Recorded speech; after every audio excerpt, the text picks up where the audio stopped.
कई दफ़ा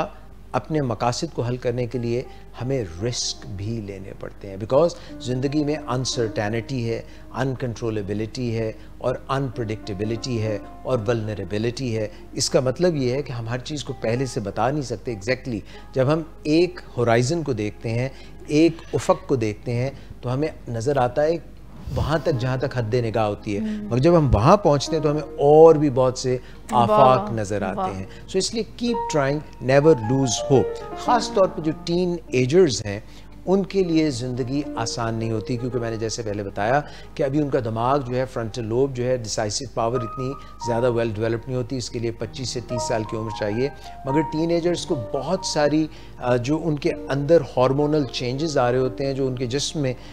तब्दीलियाँ रूनुमा हो रही होती हैं, उसकी वजह से बहुत सारी फ्रंटियर्स का उनको सामना होता है। मगर इसका ये मतलब नहीं है कि वो हिम्मत हार जाएं। उनको गाइडेंस की ज़रूरत होती है, उनको पैट ऑन द बैक की ज़रूरत होती है। ख़ास तौर पे अगर उनके वालिदैन या जो उनकी गाइडिंग फिगर्स हैं या जो उनकी ज़िंदगी में ऐसी प्रोमिनेंट पर्सनालिटीज़ हैं, अगर उनके साथ उनका कनेक्शन है, तालमेल है, तो वो उनको गाइडिंग फोर्स की तरह गाइड कर सकती हैं। इनको आप एडोलेसेंट्स भी कह सकते हैं, यानी अभी ये सने बलूगत में इन्होंने कदम रखा है मगर बालिग अफराद हुए नहीं। इनको आप इमर्जिंग एडल्ट्स भी कह सकते हैं कि अभी ये एडल्ट हुड की तरफ बढ़ रहे हैं, जा रहे हैं। सो इनको बहुत सी मदद की ज़रूरत होती है। और इसमें प्रॉब्लम ये है कि आजकल स्ट्रेस इतना होता है माँ बाप की तरफ से, ज़माने की तरफ से, और उनको बहुत सी कई चीज़ें आसानियाँ फराहम की जा चुकी होती हैं, और उन आसानियों की वजह से उनके माँ बाप जो हैं उनको बचा रहे होते हैं, उनको बहुत सी प्रोटेक्शन दे रहे होते हैं, कॉन्सिक्वेंसेस से, नताइज से, गलतियों से बचा रहे होते हैं, जिसकी वजह से उनको ये लगता है कि मुझे कोई ना कोई बचा लेगा।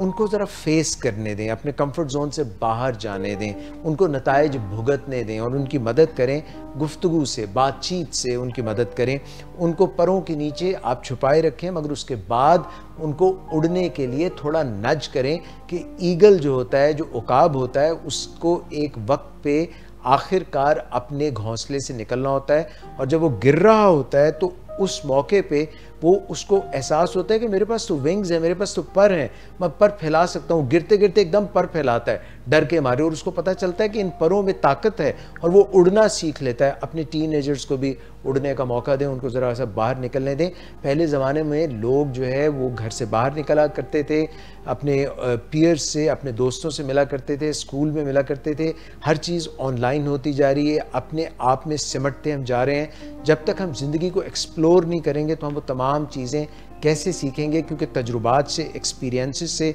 हमारी शख्सियत, हमारी पर्सनालिटी शेप अप करती होती है। और हर किसी में, हर इंसान में कमियां होती हैं, कोताहियां होती हैं, फ्लॉज होते हैं, और उन फ्लॉज को हम अगर छुपाएं, यानी कि जिस तरह से दांतों के अंदर, दांत बड़े काम की चीज़ है, मगर जब हम गोश्त खाते हैं तो उनके अंदर कोई गोश्त फंस जाता है तो हमें फ्लॉस करना पड़ता है, उनको निकालना पड़ता है, टूथब्रश करना पड़ता है, रेखों में से निकालना पड़ता है। इसी तरह इंसान की पर्सनैलिटी में भी कुछ ना कुछ गलतियाँ, कोताहियाँ, कमी, कुछ जेनेटिकली, कुछ एक्सपीरियंस से होती हैं, उनको छुपाने की ज़रूरत नहीं। जापानी जब उनको कोई बहुत ही कीमती वैज़, कोई गुलदान, कोई अच्छा डेकोरेशन पीस लेके आते हैं और वो गिरता है और टूट जाता है,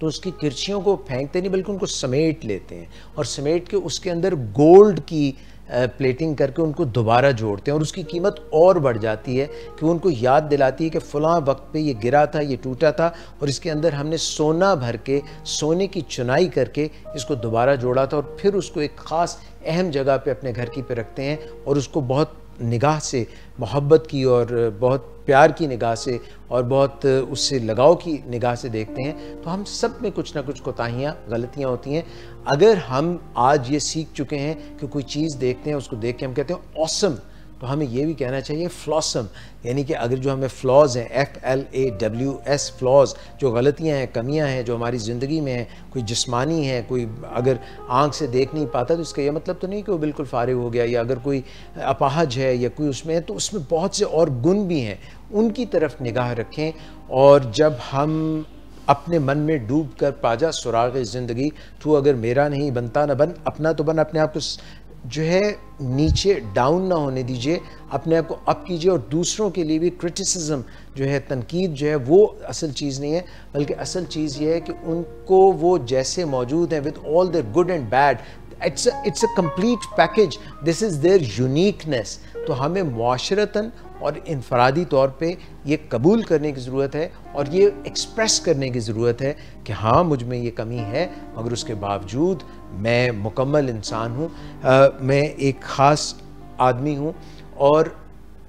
जहाँ पे हम जहानत की बात करते हैं, इंटेलिजेंस की बात करते हैं, वहाँ पे इंटेलिजेंस के साथ हमें इमोशनल सोबराइटी की भी ज़रूरत है, यानी जहानत के साथ मतानत, सोबर होने की भी ज़रूरत